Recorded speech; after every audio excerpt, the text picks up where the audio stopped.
సంగారెడ్డి జిల్లాలో భూభారతి రెవెన్యూ సదస్సు కొనసాగుతున్నాయి. ఈ నేపథ్యంలో తాళ్లపల్లి గ్రామంలో నిర్వహించిన రెవెన్యూ సదస్సుకు ఆర్టీఓ రవీందర్ రెడ్డి హాజరయ్యారు. రాష్ట్ర ప్రభుత్వం ప్రవేశపెట్టిన రెవెన్యూ సదస్సులో రైతులు ఏ భూ సమస్యలున్నా దరఖాస్తులు చేసుకోవాలని ఆర్టీఓ రవీందర్ అన్నారు.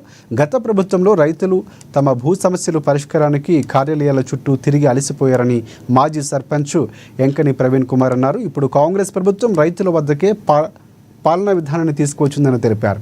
ఈ క్రమంలో తహసీల్దార్ జైరాం, రైతులు తదితరులు ఈ కార్యక్రమంలో పాల్గొన్నారు.